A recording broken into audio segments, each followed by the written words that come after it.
When you're walking shirtless through the streets of spotless Saratoga Springs, your stomach sliced by steel grates of the 30 gigs before, remember there is no place you would rather be. You will be broke, you will be flea-bitten, you will be hungry, tired, and longing for your lover's touch. But they will be stretching their arms like telephone wires thousands of connections away, and at least you will be free. The van shall become your white cargo seat, and no matter how many times she breaks down, returning home is not an option. For you have chosen the buried life, more sincere and earnest in its crippled root. Those you left with will become your sustenance, living like cracked sardines in a can inches from one another. You will see the starry desolation in Detroit where the shelves of grocery stores are uncalculated and clustered with dusty products, all of which are expired. The Motor City shutting down at dusk because the sleepwalker vagabonds come out at night to dumpster dive over the sidewalks, all of their stories gloomy and beautiful. You will witness the Montreal Police Department draw their guns on armed robbers hiding within eye-shot on apartment porches. You may even rat them out. On the hills of Northern California, you will yell on the rooftops and scream the body electric because Jack and Uncle Walt said that is all you would be able to do. They were right. They were dead on, and you were alive, getting off on strolling through the closed high school campuses, wishing you could have eaten your lunch outside every day.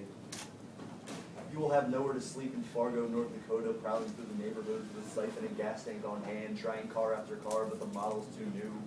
Unsuccessful schemes underneath the vast constellations. You will drive all night to Burlington, Vermont, only to find out you have no business there but another cancellation. Running barefoot through torrential downpour, your legs become roots as you plunge 40 feet down into Lake Champlain, waving detached to the passing ferry. You will have visions in Chattanooga asking a cop for directions, lying down on the storage center as the clouds fight a monumental battle, recalling the policeman sobbing, "Let my tears flow!" Locals offering their moonshine in white buckets concocted of gasoline and wind, greeted in West Virginia by mustaches drawn on with felt-tip markers, privates of the waves make themselves into apparitions, howling at the moon on Wolf's summit, kicking boxes of empty bottles onto the front lawn in their discontent. You will lock the keys inside the cargo room on the hottest Arizona generation, skeptical of plainclothes troubadours concerned with entrapment.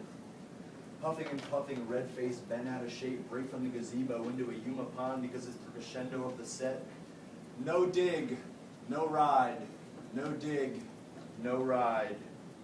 You will rest on the sidewalk twilight of Salt Lake City, taking in dawn of the flats over a neon 7-Eleven.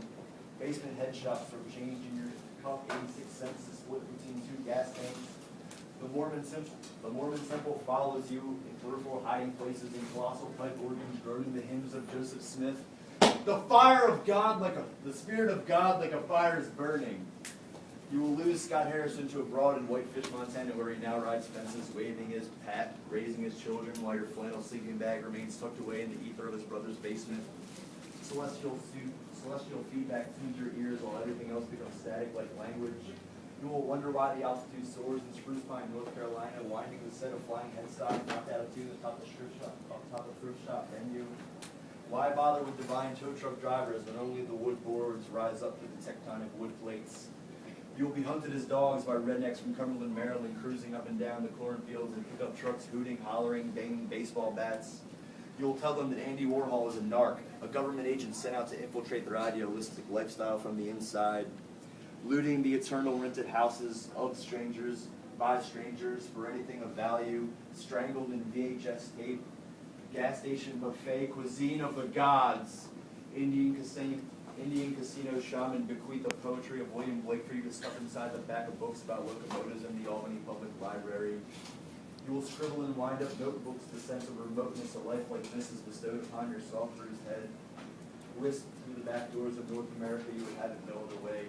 Racing all night to sleep at the bus stop before the 6:20 a.m. to school carries you back to reality television. Unreadable winter break tales, you keep silence all the wiser. Hoary jaunts through the fog. Dual life.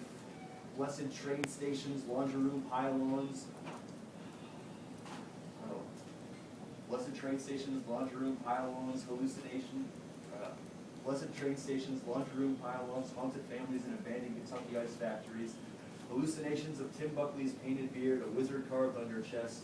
Gregorian pizzerias, cataclysmic bowling alleys from Blythe to Minneapolis. These are your sanctuaries now. King Cobra becomes the blood of Christ, and Chef Boyardee is the body to break on your tongue. You will part the sea in Reno only to be carried into the center of the city of a rock, squeezing love for muted stones.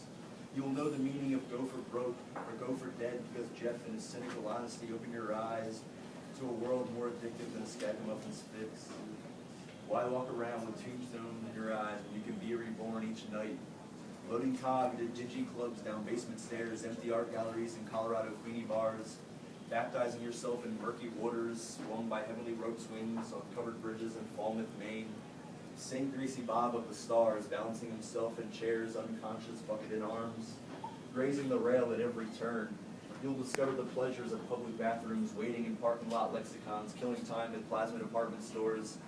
Brother Bobby Andrews, living polar bear, lover of my being, birthday wishes in Austin, trapped inside the Alamo gift shop, spooning in the van with Baphomet wings, sentiments captured in New Orleans on asphalt piles, whizzing rocks at cans perched on boxcars.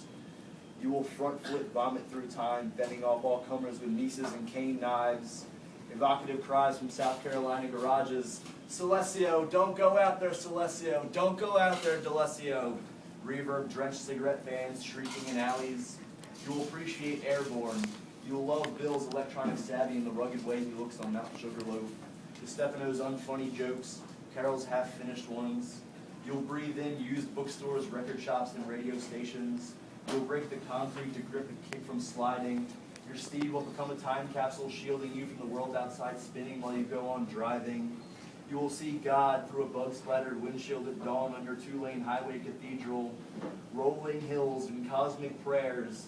You will meet divinity as a bigot in Greenville named Kenny Gagney who gives you the shirt off his back and states most profoundly that all this was given to me. You will mail postcards to reality, visit your mother in the hospital after stroke number 2, and return to your vegan potlucks in the abyss. You will contemplate suicide and killer bees. You will remain silent until the tuning or down-tuning of strings. You will weep for Kevin lying on the pavement in Providence, and mourn Gary as he rides by waving at the pass. You will return to the camper, shaming your musings, wondering when you will be able to step foot in the cathedral again.